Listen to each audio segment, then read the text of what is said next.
Air. That's right, people. We are here live. This is Rakestraw Book Design Live Events, and I'm John Rakestraw, your host. And I have to tell you, this is a fantastic system we have here. Google and Google Plus and YouTube have allowed us to put on live shows. Isn't that amazing? I mean, when you really think about it. Here we are. I have a panel of people. I have people from Canada, from the dark reaches of America, both these guys here, and then from Vienna, Austria. So I have a worldwide audience, or people who just don't have anything better to do. I'm not sure which one it is. Actually, these are wonderful people. I have my band of wonderful minds. Hey, look at that. I got sun shining in on me. Isn't that beautiful? This gloomy gray day is suddenly shiny here in Oregon. So that's beautiful. All right, ladies and gentlemen, so what we're going to talk about today, well, I will tell you. We're going to talk about content, killer content. And I don't mean that fantastically grab you content. I'm talking about the content that's too much of it. I mean, are we being overloaded with content? Is that too much content coming down the pike? I mean, is there too much fat and not enough nutrition in our content? Are we just being, I mean, for heaven's sakes, do we really need to know where you're running?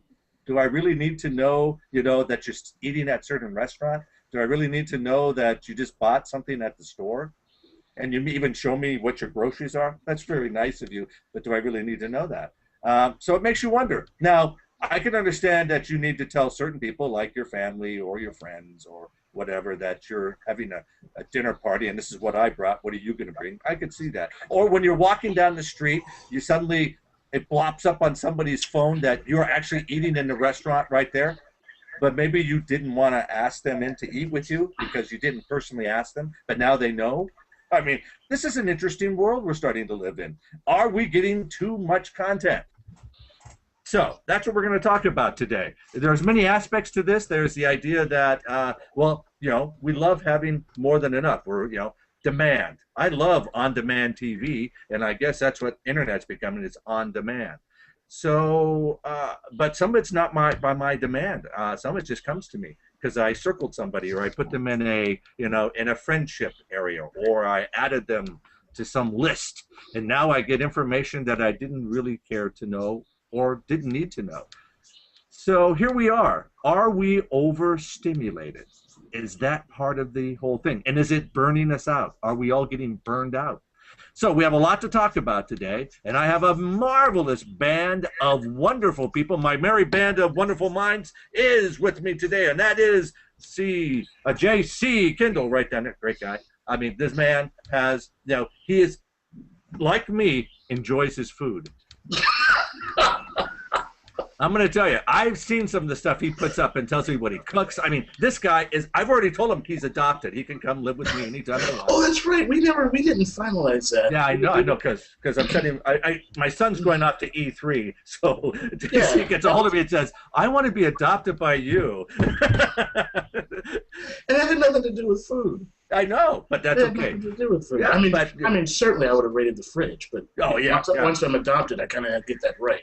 Yeah, you do. You have access to the refrigerator. Yes, I don't give you access to the real refrigerator, but no.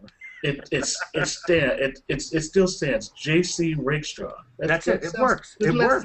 It works. It does. It does. What does the J stand for? The J stands for Jonathan. See, you could even be a junior. I'm John, you're Jonathan. See, it works out. See? Yeah. The C stands for Christopher. Ah, my mom wanted to call me Christopher. If you ask Susanne, it stands for curmudgeon.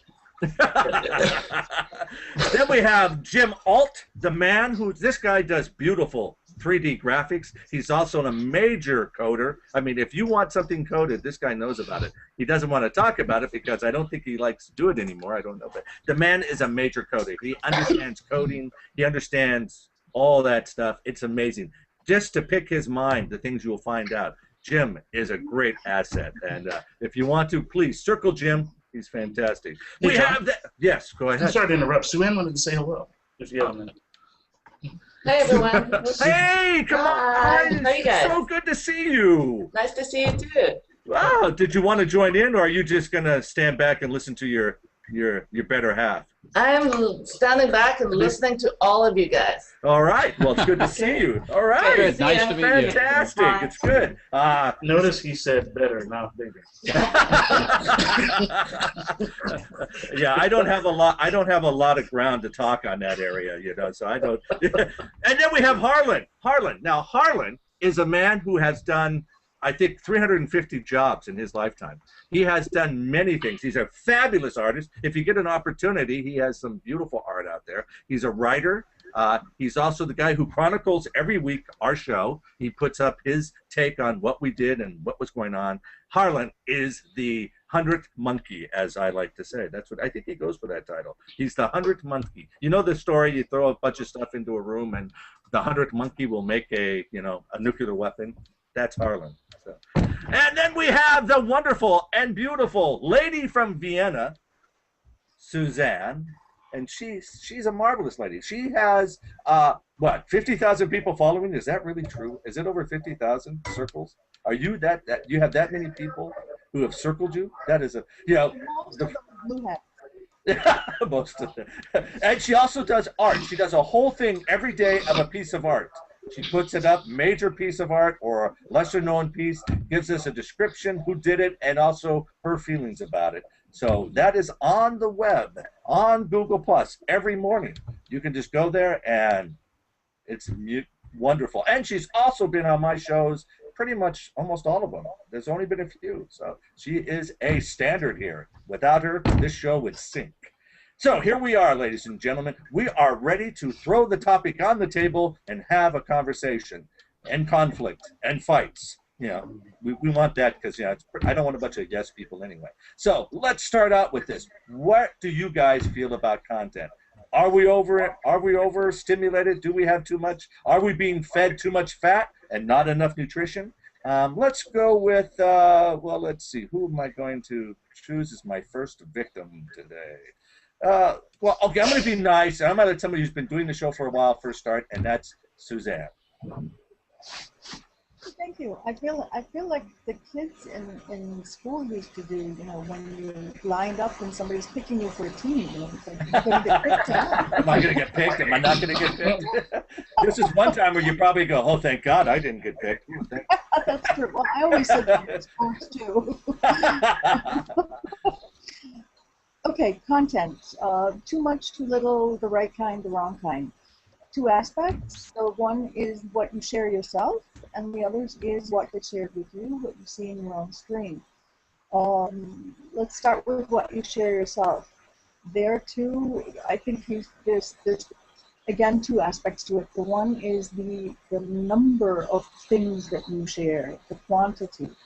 I have a community where I have some people who share, it's about art, and there are people who will share like 10 pieces of their own work every day, and that just is considered spam. So sharing too much is not a good thing. You will get on people's nerves.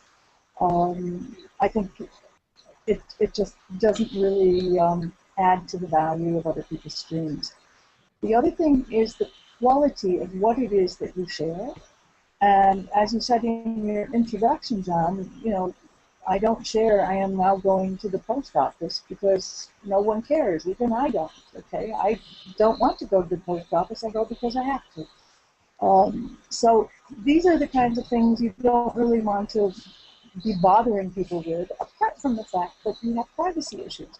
I'm always fascinated to see when I have to go on that other platform, you know, people checking in to hear, and they're saying they're there, and you know, they're giving their locations and this and that and the other thing.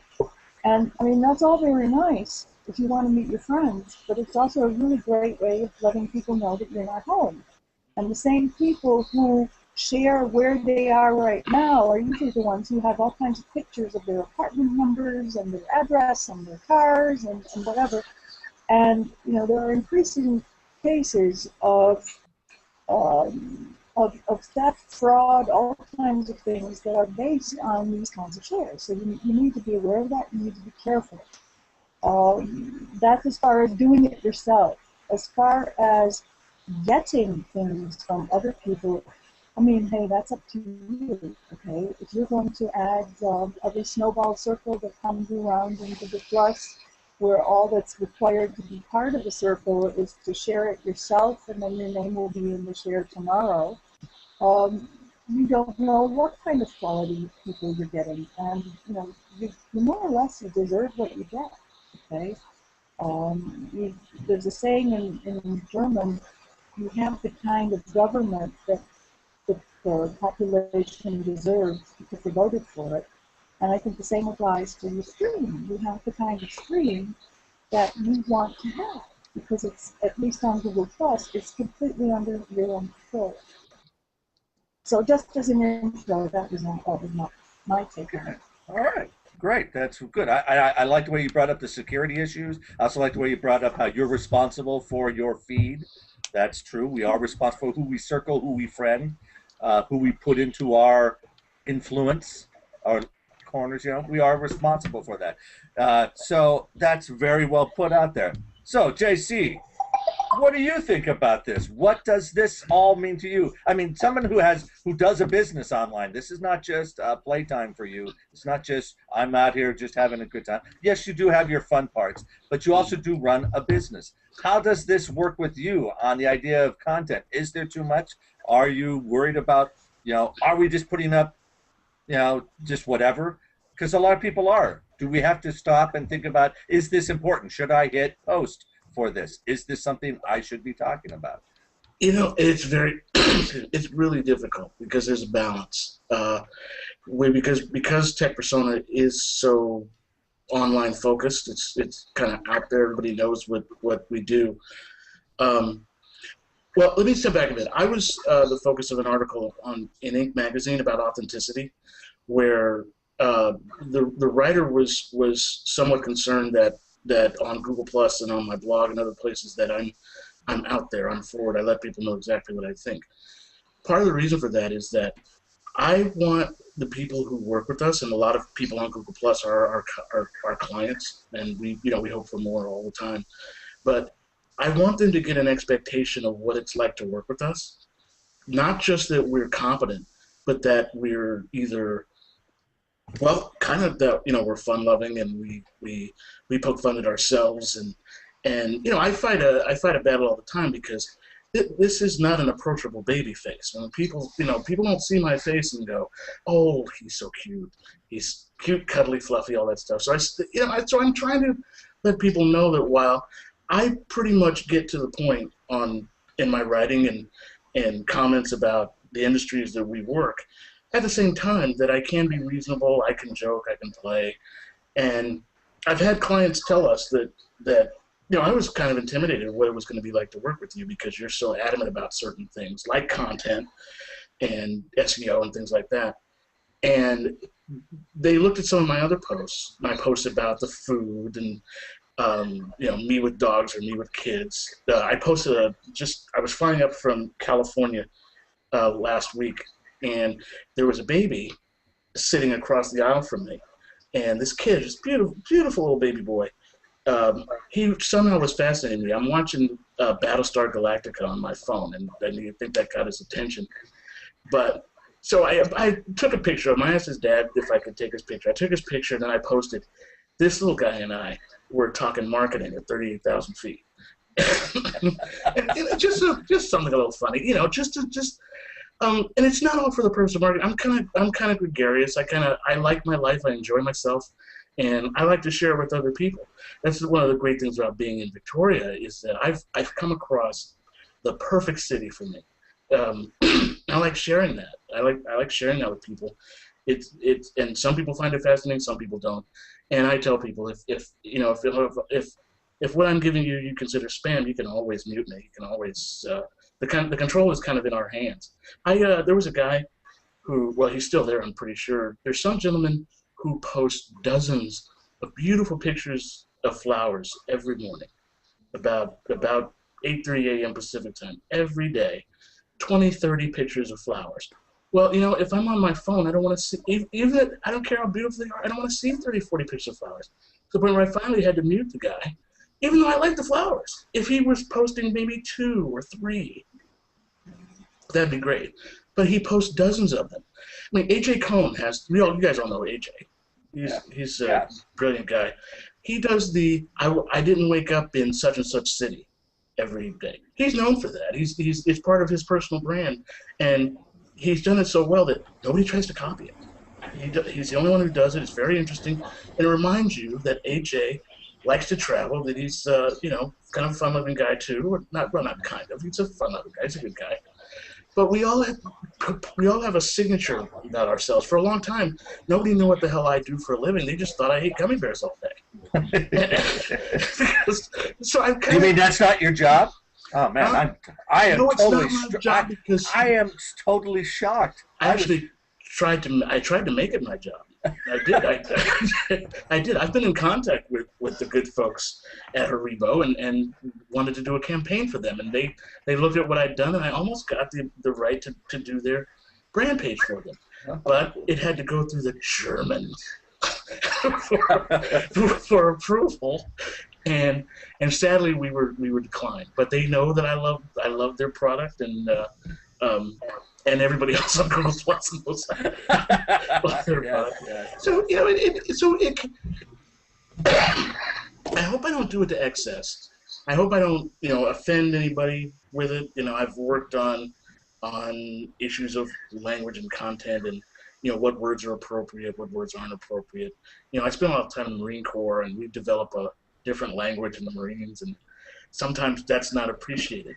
A guy named Sherman Smith once sent me an email, and he said, I love the stuff you write, but I can't share this with my church group. You've got some interesting stuff here, but because of this word and that word, I can't share it.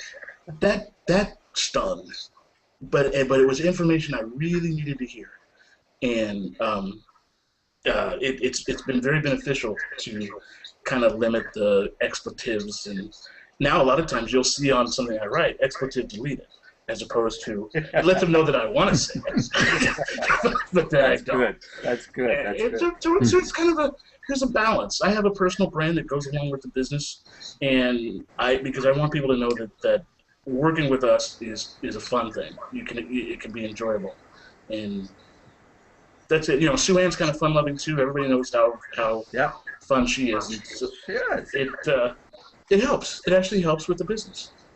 I don't do it just for business, but it helps more than it hurts. Well, I think part of it is building that persona that is approachable, plus opening the door for relationships. Exactly. That there is more to me than just business. There's more to me than just numbers and getting sales or whatever. There's a person here. And that if I am personable, you might remember me, and you might remember that, hey, somebody's looking for such and such, and they'll go off and give you that opportunity because they know you. That's exactly the point. It's exactly the point. All of us come across a moment where there's something we need, and that need is going to be associated with someone we know. And it doesn't matter when. I mean, we've gotten business from people who saw us, back in 2011, and they go, you do that. I've gotten PMs from people who say, don't you do that? Isn't that something you guys do? I remember reading about something in one of your articles, and I was thinking about gummy bears, and at the same time, and that turned into a contract. That turned into business. It happens all the time. It's a mind share thing. You want to take up space in people's brains, so that at the moment they need something that you're selling or a problem that you're solving, that they think about you, as opposed to a shotgun approach like on Facebook, where you just kind of throw, you blow a bunch of ads out into the ether and hope to hit somebody. Right, with relevance. That is an old standard of advertising, and I think that's why big corporations are still having trouble with social media, because that's what they did. They did a wide span, one to many, when it's more of a one-to-one concept now on social media. Though I know we talk to a lot of people, it's still that almost one-to-one concept where we're going to talk just to you, and that's hard. That's hard to do. It's a hard change for people. So, Jim. Yes, sir. what do you think about content? Are we overstimulating ourselves? Is there too much of it, or is it, it's fine because you can control your feed? Is that part of it? Are we having people too sensitive to what's going on and getting angry about every little thing in their feed? I mean, they have the ability to block, they have the ability to uncircle, unfriend, so you don't have to see that information anymore. So are we worrying about too much spam? I mean, because I know people go, "Oh, I hate spam," and it's like, yeah, but what you consider spam and what they consider spam and what they might consider spam over there is three different ways to look at it. So are we worrying about it too much? Is content just what it should be? Well, to preface, to let people know, I'm on the computer pretty much 7 days a week, many, many hours a day, because I do some programming with code to get my business to work a little better. I used to do code for clients for 20 years, but I don't do that part anymore. And a lot of what I do is marketing. So I invite a lot of content so I could measure. Because to me, marketing is one word, it's measurement. And you're measuring who's important, who's not. And for what we're doing today, I think I want to just concentrate on 4 words: filter, silo, and surge. The silo is how we live our lives. There are certain silos we do where we eat and we interact with people that are close friends. Some people we talk to once in a while. Other people we only talk to in real life. Others we only talk to on the internet. And we're comfortable as long as we maintain silos, because that's just how people normally live. They have inner circle, outer circle, maybe a church group, maybe a business group. And that's part of how we naturally build our lives, and it's where circles kind of come from. In our internet definition, I think circles do get to be so cluttered that now we have to use the other word, and that is filter. Filter means you're responsible for tuning it out or making it more important than maybe it should be, because you get so excited. And that's where the word surge comes in. When you first get into something, you're willing to have all kinds of content, meet everybody, say hello. Then after a while, you say, that's enough. I don't need to do that much interaction. In fact, now I don't have time for it. So we build the little silo to keep some of this content away from us every single day. Or with the pictures in the morning, we don't need 20 or 30 flower pictures when we want to get to other content. So I think that with me being Mr. Analytical, as my friends talk to me about that, they go, boy, you're analytical about everything. And I go, well, pretty much, yes, I enjoy it. But that's where you get into this surge of content that it's up to you to say, now I'm going to dial it back or pay attention. Holiday weekends, some people just read. During the week, they drive to work, they do things with clients, they don't have time for all of that. The part that I think really gets in people's heads is, what am I missing if I don't see everything? And maybe I do like, I wish I could read faster, but then we get disappointed because so much of our content isn't all that important.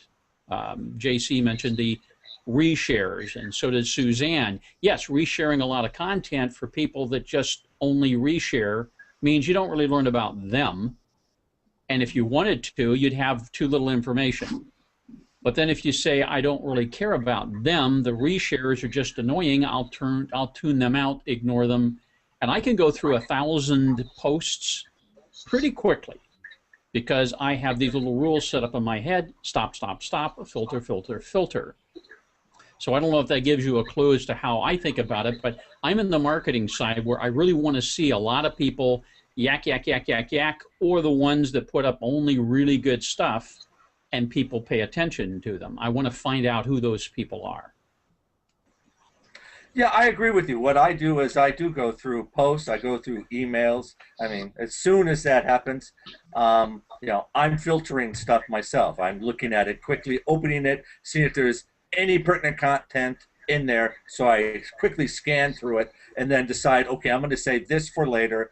Scan, dump, You know, because if I don't need it, doesn't have anything pertinent to me, I go on. Though I take a point to look at some stuff because I might discover something I never knew. And that's part of the equation of the idea of social media is discovery. And I really like discovery. And there's times when I get something I never would have thought of. I mean, I know that JC likes food.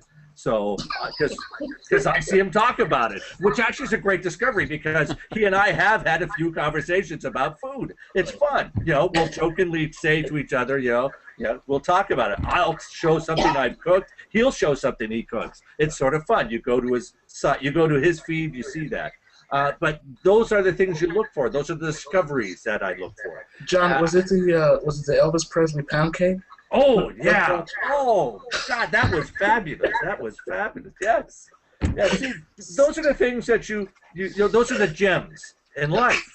And I think what we do is we tend to either lump people into a certain category and then we never look at their stuff, which is wrong because there might be something worthy there.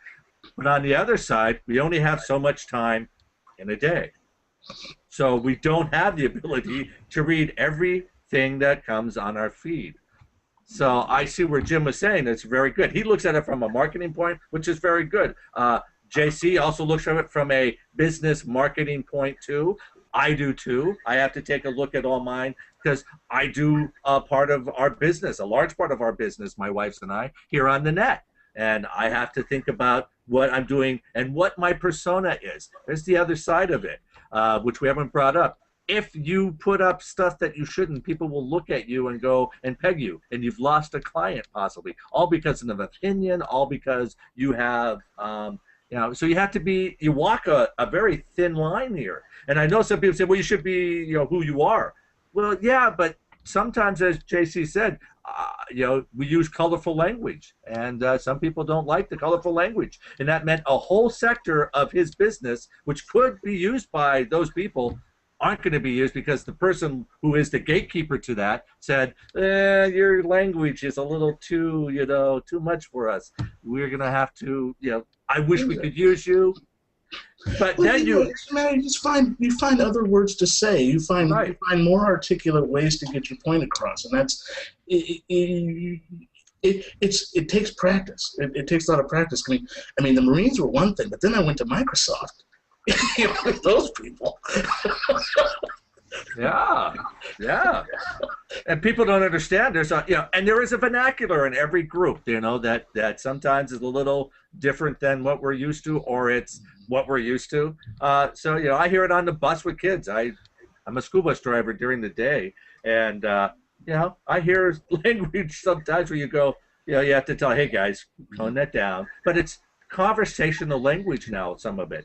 And you have to learn to understand that, okay, guys, there's an appropriate place to use that. Once you're off the bus and you're walking down there, together, you can use whatever you want. But on the bus, we keep it within this parameters. And in your classroom, you probably have to keep it within these parameters. In between the classroom, you're talking to your friends, you can say whatever you damn well want. Right. But, that's why I use the word silo, is that there are always these behavior patterns. We look around and say we're in a restaurant. We don't behave the same way as if we're in our own kitchen. Correct. And, yeah. So, the group you're with and the group you're next to, I mean, what I don't like are some of the people that have these very graphic T-shirts or decals on their vehicles, and yet they're taking their kids to school and parking at the shopping center, and other people with their kids have to walk past whatever they're displaying, and you go, that isn't fair. A parent with a 4 or 5 year old child shouldn't be walking past a guy who's got some, ugly picture depicting maybe goth or something else or something worse, but they do. And yet, wait a minute, you're out in the community now. It's not like you can stand there and affect everybody. So, the siloing, I think, is very important in the way we approach all this content and decide to deal with it. Hey, that's me. I want to talk like that too, but do I want it recorded on YouTube for the next 30 or 34 years? Not really. Right. Yeah, I think you brought up some great points when you put it into the different areas that you did. Jim, was amazing. I think that's a great way to bring up the whole process of us looking at content. And I think people tend to just sit back and let it happen, or they complain about it because it's easier to complain. Let's face it, in this society, we're much easier to complain about something than we are to fix it. Well, complaining is content, you know. Right, and it's great, you know, and it can be good content. Some people make careers out of that. So when we look at this, we're going to go to a guy now, Harlan. Now, Harlan is the person who is the average guy who's just here having a great time. He has some beautiful stuff he shows. He talks to a lot of people, but he's here for just the fun and enjoying. So is there too much content or not enough, Harlan? I think there's just the right amount. The quality of the content that you were talking about, the posting of trivia caught my eye. I see the part of Google Plus that I see is a microcosm of the entire population of the world. And I think Susan, off the top of her head, could come up with a very simplistic profile of the sort of person, the type of person who posts trivia. I know a man who utters nothing but trivia. He knows nothing but trivia. I got in the car. I see him 2, maybe 3 times a week on a regular basis for about an hour and a half. We pulled away from my place the other day, and the first words out of his mouth were, "Well, we had meatloaf last night." Now, that's rather a lot like the posts that you cited that were so trivia. I don't want to hear where you're running. You know what I mean? Who cares if you had pasta last night? There's no point to that, but if you sympathize a little bit with the person who's making that post, and maybe, as I said, Susanne could imagine a profile on a person like that. This guy is so limited by real and imagined limitations that his life is virtually nothing. He's like the thinnest candle in the menorah. He has no opinions. The notion of having an opinion is as foreign to him as gambling would be to me. And I see a lot of that in a lot of people who post trivia. I would think that it's part of the character of Google Plus, just as those posts of huge interest are part of the character. There's the full spectrum there, personality and capacity and psycho-emotional behavior. And the trivial posts, not that I like them, I block them, I get rid of them after a while. But I understand the people who are making those posts. What is important about where you're running or what you had to eat last night? Almost literally nothing. But to them, if they see it on Google, it's kind of published. It creates an immortalization for them and validates their existence. And you could tell what they did over a week's time or so. Well, he went running here. He had pasta Thursday night. His cat had kittens. You know, whoopee, for the next 6 months we'll get kitten pictures from him now. Something of meaning has taken place, and he can post it on Google with his camera. You know, you're completely right. We work with a number of businesses where someone will own a business, and it's time for them to start talking about what they do and start meeting people, and they have no idea how to have an opinion online, how to form a point of view and explain a point of view, and let people know about themselves. And it's a process. Depending upon how you were raised, a lot of people were raised where, you know, children are seen and not heard, or you know, don't talk at the dinner table. You know, all of us have gone to Thanksgiving dinner and we were told don't talk about politics, don't talk about religion. And for people who don't have have a problem expressing their opinion, not me, but all those other people, that can be extremely intimidating. Somebody puts up an opinion, and you might want to say something about that, but you think, well, I wonder if my idea is smart. I wonder if I'm going to get ridiculed. I wonder if I'm going to be told I'm wrong. But if I just put up what somebody else says, if I just link to someone else's article or somebody else's trivia, or if I just say, I went and got a hot dog.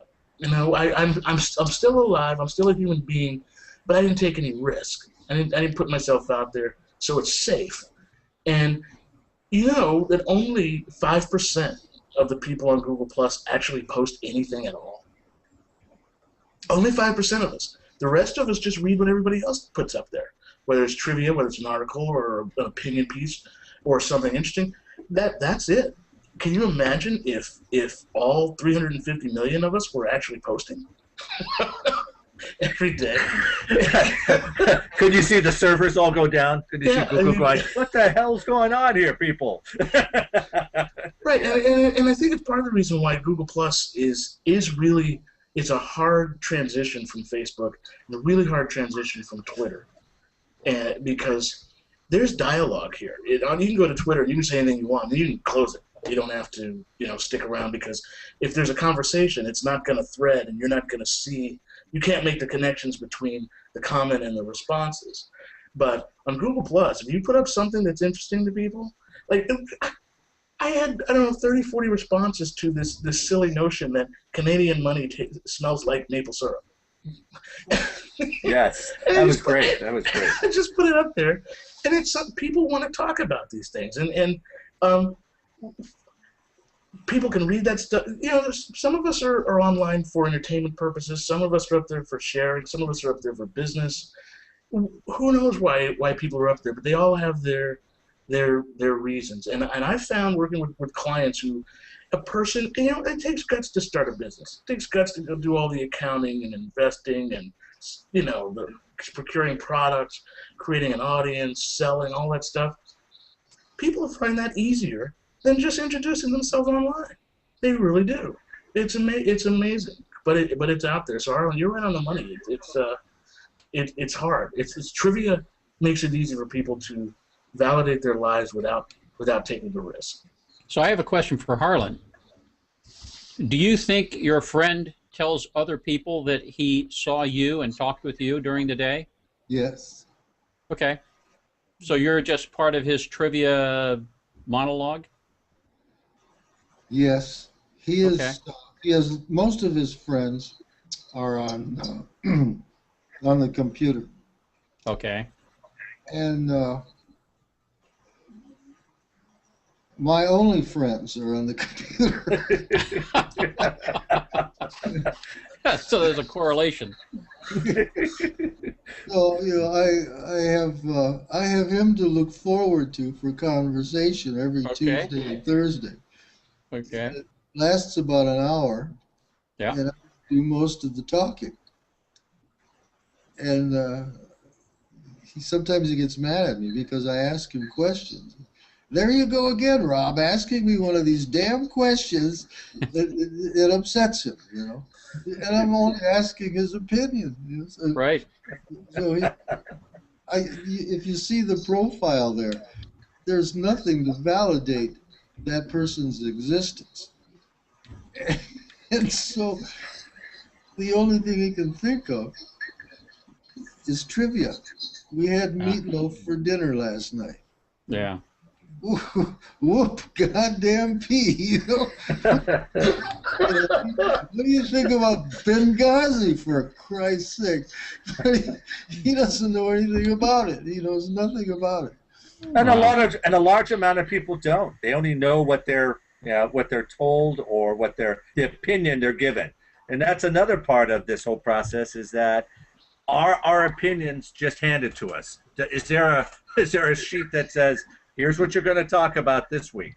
And that's what we get from news. That's what we get from the television. Here's the subject that's important. Here's the #1 shows. This is the show you're supposed to be watching. This is what you're supposed to be doing. This is what you're supposed to be wearing. This is what you're supposed to care about.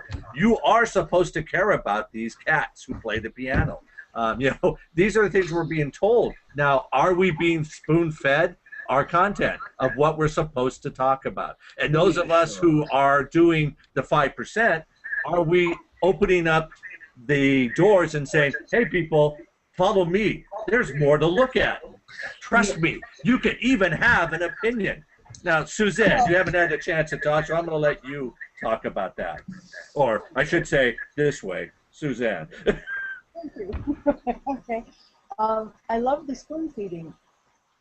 When my daughter was small, as you will know with your own children, I spoon fed her because it was neater, it was faster, and more of the food actually wound up in her mouth and all over the place. And there was a point where she decided she had had enough of this crap, and she started pushing the spoon away, and showed me very clearly that she wanted to eat on her own, whether it was a mess or not. And I think in the same way, people have the ability and the responsibility to, push the spoon away and make up their own minds. Now, obviously, this is something that is inherently not encouraged in our culture. It is not something that the educational systems, I know in America, they didn't used to, and they don't really very much in Europe either. They don't encourage necessarily independent thinking. They don't necessarily encourage critical thinking. Very often they don't encourage thinking of any kind. And the modern media, whether it's pseudo-news channels like Fox, whether it's some of the newspapers, whatever you want to take, don't really do that either. And at the same time, because of the vast amounts of information that's available to people, they, at some point, understandably, choose to, opt for one specific kind of news station or source of their information. Especially those who are, let's say, a little bit narrower in the scope of their interests or their willingness to engage intellectually, let's put it that way. Okay? So yeah, these people are choosing to be spoon-fed, and when you listen to their opinions, they are parroting whatever the news du jour is, and the rest will be free of. And I think one of the things that I've noticed in the last, 20 years or so, particularly in the United States, that this, for me, caused for concern is this glorification of the banal and of the stupid. Okay, I mean, this really, I'm sorry, but but it's funny. That's been around since the dawn of time, and the one that does it the best is Hollywood. I'm going to tell you, Hollywood has been doing it since the silent era. We've always made the buffoon, made that person one of our icons. We always thought that guy who gets beat up, or we throw around, or we find funny. Slapstick, since the dawn of theater, has always been one of the things. We glorify the idiots. We glorify them. We always have. And so it's not something new to America. It's not John, it's worse than Europe that. is. Well, no, what the difference is that we have a mass-produced part of this now.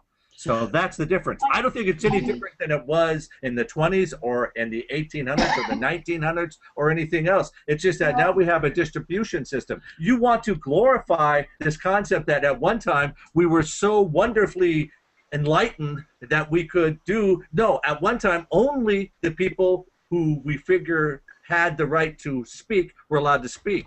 In the last 20 years, more people who don't really, some people would say shouldn't have the right to speak, and there are many people who would say that, now have the ability to get their message out. That's the difference. Is that a good thing, though, John? Is that necessarily a good I'm not thing? saying it's good or it's bad. I'm just saying that it's not any different. It's not any different, but now we hear the other part of the message. We hear from the masses who are not as informed as we would like them to be, though they think they're informed and they think they have the information they need. So you or I deciding that they're not informed, is an opinion on our part. I'm just saying that this is no different than it's been for the last 2,000, 3,000 years of mankind. Let me tell you why it's different. Suzanne, you go first. It's Go your ahead. riff, but I Go want ahead. to. Go ahead. John, if I were wearing if I were wearing shoes now, I would take one off and pound on the table. No, you wouldn't, because I wouldn't allow you. I would take off my shoe and pound it too. No, I think that go ahead. You're allowed your opinion. Hold It's on. beautiful. Okay, hold on. You said we were going to disagree here. This is good. Yeah. You are right. There have always been, this amusement and glorification to a certain degree of buffoonery. Yes, but until not so long ago, there was also a certain element of judgment and a certain element of, this is not a state to aspire to, okay? You look at the Three Stooges, they were idiots, okay? They were not Mr. Normal, they were not a role model. People did not want that. If you go back and read Neil Postman from the 1980s, okay, he wrote then already about the increasing stupidity of the news shows in American television. And he made comparisons in the 1980s about speeches, political speeches, about educational speeches, lectures, etc., that were going on in the 1900s, and compared them to the 60s, the 70s in the last century. And he found that not only had the vocabulary dumbed down incredibly, but the length of time that people spoke, the topics they discussed, etc., has completely gone back. And that is something that gets worse and worse and worse. And when you get to the point where, in all seriousness, and I mean this just blows my mind, in all seriousness, people ask the question, when they're voting for the president of the supposedly strongest and most powerful nation on earth, which guy do you want to have a beer with? God, I'm going to say it. God damn it, I don't want to have a beer with the president. I want him to be the smartest guy on earth. I want him to be capable. I want him to be whatever. But what's happening here, and has been happening, and this is what I mean by glorification of stupidity, is, it's this regular Joe. And what you read, if you look at any kind of news, if you look at any kind of, even, as you were saying, television, films, Hollywood, etc., the elitists, well, they have an education, and they use polysyllabic words like the Holy Rose. They must be elitist. We don't want that, because we're just regular guys, or whatever. And this is the kind of thing, to this degree, it has not been there yet. People used to aspire to having an education. People used to aspire to bettering themselves, to living with a form of honor, values, whatever. Now they aspire to have a bigger car, to have the bigger house, and just show their tacky, tawdry taste off in the worst possible way. But I mean, they might as well just, paste themselves with $100 bills or whatever the biggest denomination is. So things have changed. Yes, there was stupidity in Hollywood, but think back, John, to the the comedies. There's a name for them that were in the 30s and 40s. Screwball comedies, you mean? Yes. They were so damn clever. Okay, they were clever. There was irony, there was intelligence, there was play on words, there were all kinds of allusions to historical literature. I agree. That today. But John, go ahead. Please go ahead. How many of you guys remember Lifestyles of the Rich and Famous, a television show? Lifestyles of the Rich and Famous. I only remember the caviar. Okay, caviar. That's all I remember is caviar. That was it. Young girls in America are being taught, and boys too, but to a large extent, young girls are being taught it's good to be famous. No matter what you do, get famous. If you want a better life, get yourself famous. And that no longer means work your ass off, get an education, do something noteworthy with your life to become famous. It means make a sex tape. It means do a rap album denigrating women. Be a bachelor or a bachelorette where, one girl's going to go out with 20 guys and pick one for the rest of their life. That's what it means now to be famous. It no longer means actual success. It means a kind of feigned success because you're in an environment of success because you have all the trappings. Does not mean you're successful. These people have some of the worst self-esteem problems. Where you see the drug problems and to me, if a young girl aspiring to make a sex tape, she has problems. Right? It's just, in my opinion, she has problems. But that's the message that she's getting out of Hollywood because there's no judgment. That's the part I was clapping about, Susanne. There's no judgment. There's nobody saying, what are your kids gonna say? What do your parents think about that? Is that how you were raised? But hey, she's famous. I'm famous. Who cares how I got there? Famous. Well, a lot were raised like that. Pardon me? That's the other problem is that a lot were raised like that. You're right. You're right. A lot were, and I think it started way back in the '70s with Lifestyles of the Rich and Famous. We were taught you're supposed to want this. No, nothing about how to get it. Right now, corporations they're the bad guys. Corporations are the bad guys, or rich people are the bad guys. But there's very little discussion about people who are wealthy, what they did to get there, how they struggled. In most cases, they struggled. They didn't inherit. They struggled, they worked, they excelled, and they achieved what they wanted to achieve. And in most cases, what they were trying to achieve wasn't wealth at all. They were just doing something that they really loved to do, and they did it so well that somebody found a market for it.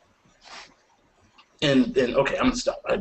You guys know. Can I mention Go ahead, our new Jim. oxymoron? Our new oxymoron is reality TV. Yes. Yes. Mm-hmm. Which is, again, content. How much of that content do we really need? Yet that's the content we have on television. I mean, there are whole networks that are based upon reality. Fox Network itself survives on different types of reality TV. I mean, for heaven's sakes. There's another aspect of if I could just for 1 second, I don't mean to monopolize the conversation. I yield the floor to JC. I'm So sorry, do I. Jim. I yield the floor too. Just this one thing, and I'll shut up. I promise. There was a show on Fox that I used to love. That I would put it on the TiVo. I would never miss it. It was called "So You Think You Can Dance."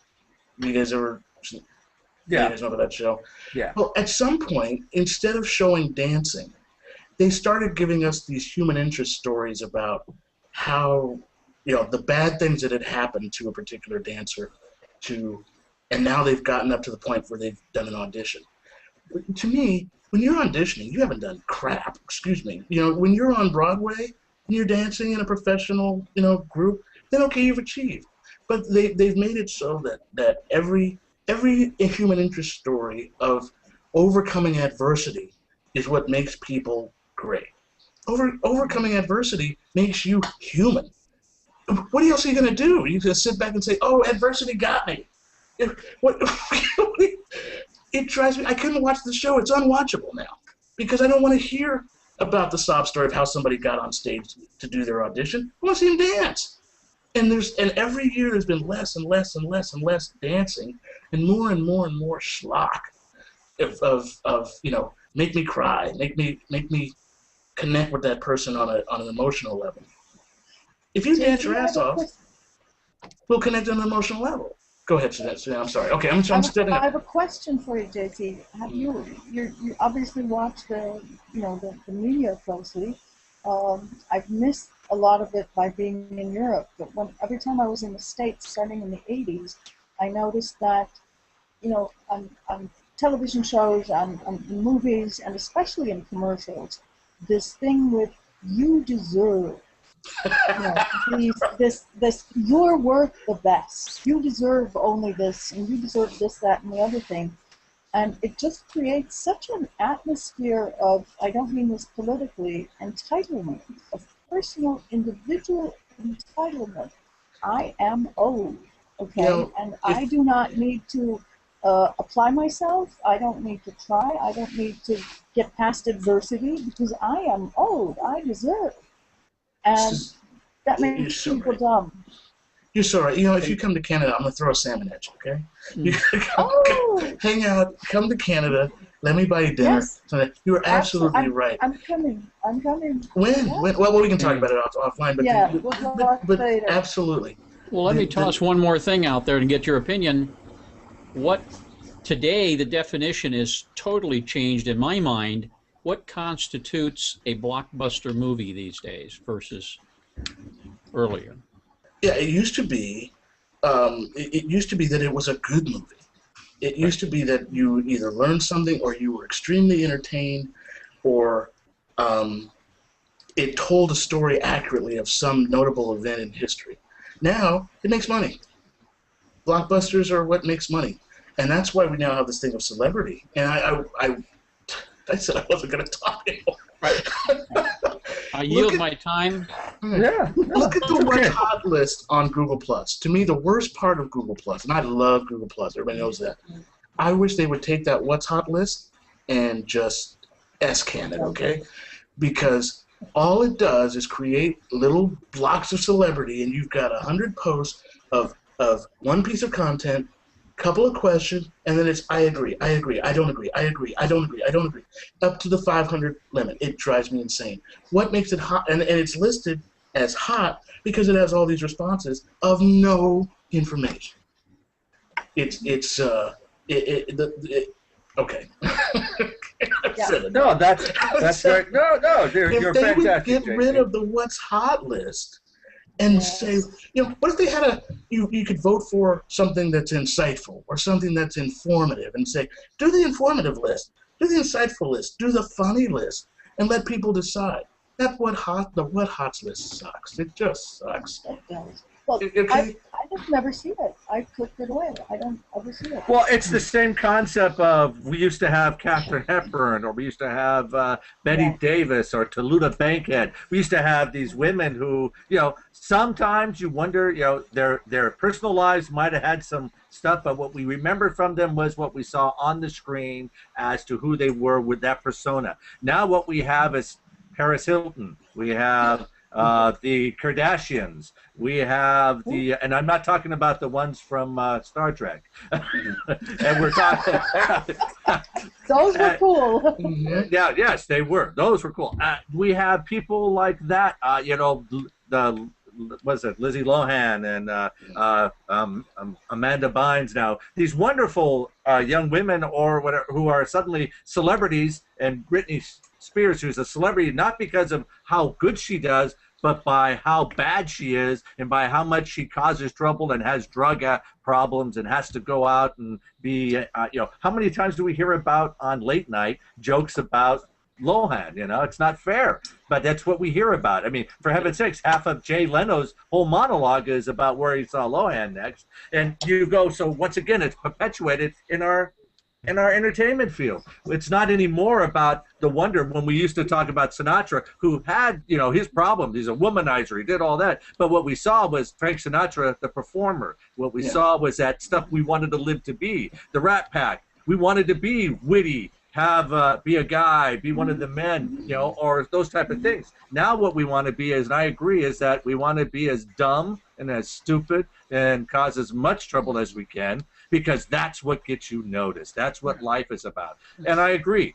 But on the other side, is it because things have changed, or is it because we now see those things more? Because those things were put away. They were not shown. The Rock Hudson was a ladies' man, but everybody in Hollywood knew that he was gay. Everybody knew that he had boyfriends. But what we were told and what we were shown was Rock Hudson, the man, the guy who had the ladies, who was, and we didn't care. And if, but if we were shown the other side, Rock Hudson would have had a career. If we were shown how Dean Martin, cheated on his wife and all this, we wouldn't have made him the star we had on TV because we would have all been appalled. The man keeps, he left his wife with his kids and went off with this other woman. That would have been, but it was all hush hush. It was there. People could find it, but it was hush hush.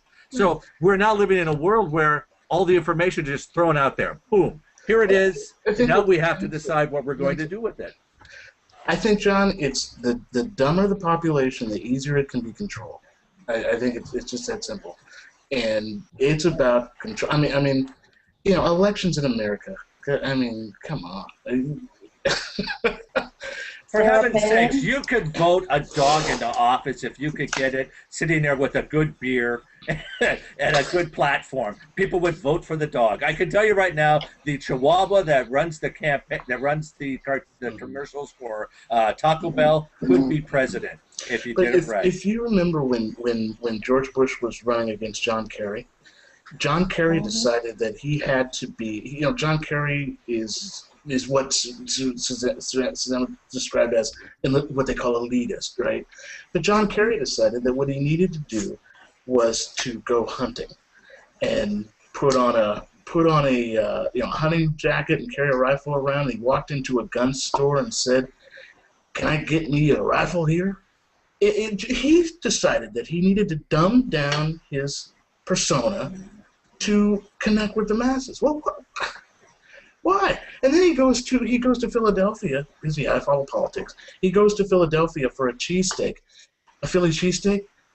But he said, "Can I have it with Swiss?" And they had attacked him for being elitist because he wanted Swiss on his cheesesteak. Ah! Yeah, but on the other side, George Bush worked into his. He's an elitist too. He grew up with a silver gold spoon, but everybody sees him as the average guy out there. Just well, it's because he was stupid. No, he wasn't. The man is not stupid. He's not stupid. No. The man is actually very. Yeah, the man is actually very cagey and knew exactly the persona he was going to portray and did it beautifully. Okay. And he knew how to use the system. They won the election not because he was popular. They won the election because they knew how to use the numbers and get where they're at. So that's what happens. Yeah. So to say he's stupid is I never would have voted for the guy, and I don't like the guy, but I will not call him stupid. I know he knows how to. That way. Yes, that was it right there. That was the thing. He knew how to give the persona, and people went, "Well, I'll vote for him because he's me." He said nuclear, and people went, "Oh, that's cute." Yeah. He said nuclear. No, yeah, but we could go into all this type of stuff. What we're actually at the magic hour of we've done an hour. You guys have done magnificent. I even brought tension into it. Great, thank you. That's beautiful. I love that. You guys were good. You actually had a great conversation, so thank you. I want to then what we do here at the end of my shows is I give each and every one to do their final summation of today's topic. So I'm going to start with Harlan. I'm going to give you the first try today. Well, I haven't paid so much attention to a hangout since they began with me on them. I think Susanne is so hot when she gets going. I can hardly see it. Harlan, you're welcome. Because I knew you liked it. I know when she gets riled up, you really think she's hot. So I knew I could rile it up. So that's what I did. So you're welcome. Psycho-emotional Harley Davidson here. What? Actually, she's a very intelligent woman who happens to have a fantastic opinion. That's what I like about Susanne. Go ahead, Harlan. The supply of gin that she calls white wine that she's sipping on. I thought she was calling that white tea. Yeah, there she is. No, it's Tina. I admit it. I was hoping David would come, so I had to have my Greek wine here. And JC, I'm just happy with everything you said. I am in complete agreement with everything, all your observations. I hope you come back. You should be a regular here. Oh, thank you, Harlan. Jeez. Yes. Okay, so do you have anything you want to say about the whole subject, Harlan? Do you have anything more? No, I don't think so. Not off the top of my head. Not right now. No. That's good. I just want to make sure I didn't, give you your opportunity.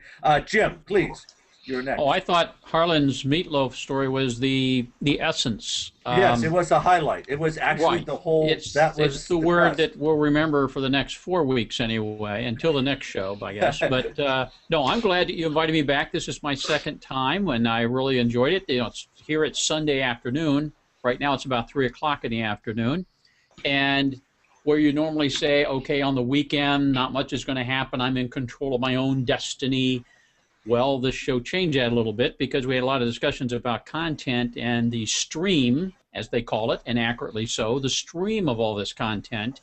And what do you do? I remember that commercial that was a campaign, both on television as well as print ad, that was so effective. It's the man sitting in this overstuffed armchair with his hands over the armrests in front of a speaker that was blowing his hair back because it was so powerful. And it's like you're sitting in this armchair, and because of the expression on his face and the fact he's in profile and black and white, it's almost like you get to read in everything you want to overlay because it's not telling you any particular message. Well, the content that comes at us, we get to do with our overlay. What does it really mean? Is it important? Is it a ridiculous thing? Is it really important? Who do I look up to? Who do I want to follow? I think one of the things we have these days is we're in search of mentors or leaders that we can pay attention to consistently, not just when they're showing some brilliance and then they fall back into the mundane. We go, okay, I like to remember when you were really good with your content, not you're filling it in or now you're surrounded by handlers. And I think we see so much of the handling these days. The content is something we have to really look for and pull out on our own.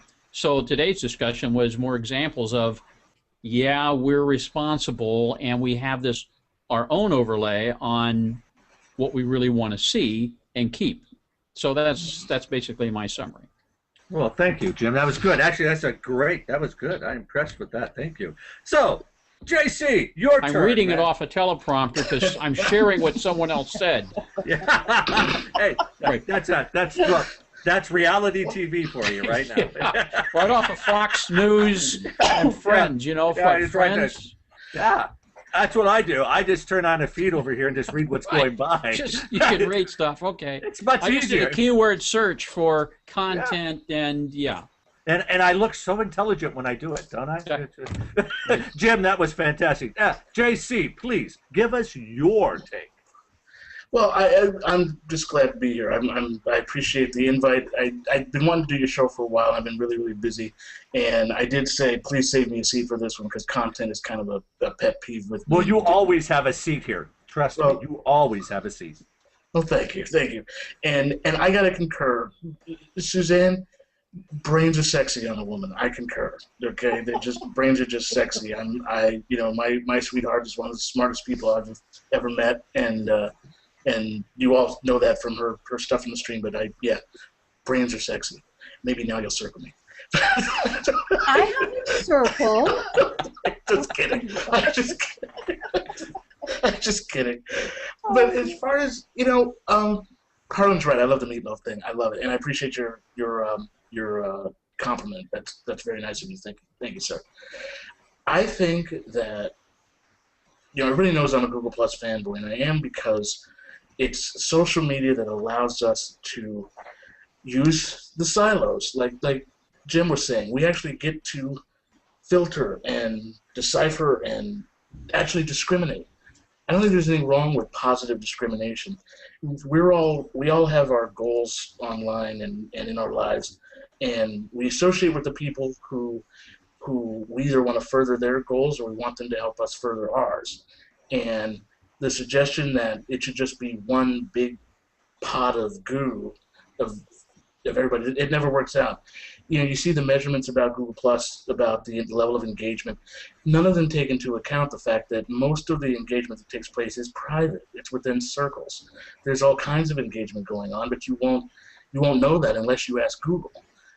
All the outside measurement tools about what Google Plus is doing, they don't measure our internal conversations. They don't measure the PMs between us. They don't measure if someone has a nice picture and we share it to their circles. They don't. It's just kind of unfair. But I hope, John, you'll do another segment on content about content curation, people going out and buying content and posting it as their own. One of my current pet peeves. There's a few things to say on that subject, but thanks for having me here. And to me, the highlight was what Susanne said about entitlement, because we have reached a point where a lot of people believe that they deserve it because somebody told them they deserve it. And the whole connection between earning what you have and having what you have, it's just broken. It's completely broken. So I hope that over time I'll get to be part of more conversations like this. And thanks for having me. Great time. Appreciate it. It was a pleasure, and you were a fantastic part of the show today. Yeah, but I always talk too much, man. I always whenever I'm on the show, I talk the whole damn show. So I curse. Yeah, well, that's okay. We allow that. Dan does too. So we have. Okay, thank you. No, but Susanne, your final or your inspirational thoughts for the end of the day. Well, thank you. Before I completely disappear in the dark here, I'm in my winter garden, and as you can tell, it's getting dark, and I hadn't turned on the light. So, yeah. This has been a fantastic conversation, JC. It was really wonderful, throwing things back and forth with you. And Jim, you're a gentleman who cedes his time regularly. I found that very charming. Harlan, as always, with his interesting takes on things, and the meatloaf was great, yes. And John, I loved fighting with you. It was fun. But next time I'll wear shoes, okay? So I can pound on the table. Just to sum up content, I think everybody has pretty much touched on the concept of personal responsibility, and that to me is just the key question, both in terms of what you put out as content and what you take in. You are responsible. You have it under. You have the technology, and you have the possibilities to control it, especially with Google Plus. There are so many different ways to decide what it is you see. I have so many different circles of people, with different interests and according to topics and this, that, the other thing. You can, if you put in the effort, if you put in a little bit of mind grease, you can definitely control what it is you see, when you see it, how much of it you see. And, these complaints about that some people have, Google is ghost town, or Google is this, or Google is that. Well, damn it, you're not putting any effort into it. And there I cursed. Okay? So I'll leave it at that. We're bonded, man.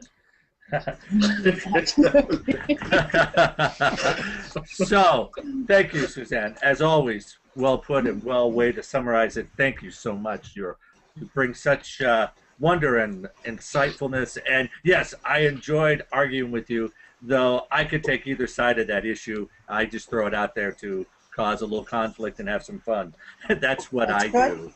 That's good. That's what I do. So, my personal views, I'm going to tell you right now, content. It's up to you. As Jim, as everybody here has greatly said, it's up to you how you want to silo it. It's up to you how you want to create, put it into areas. It's also up to you how you put it out. You can just tell us what you ate today. You can tell us that all you had was meatloaf. That's fine. There are people out there who will listen to that and find that interesting. There are people who won't. So, do your content. It's up to the rest of us to decide whether we want to read it, view it, put it somewhere, or comment. That's the reality. None of it is controlled by any of us. There are some areas where we're told what we're supposed to watch and what we're supposed to care about, and that everything should have some type of meaning and some type of relevance. Well, sometimes meatloaf has relevance to people. Let's face it.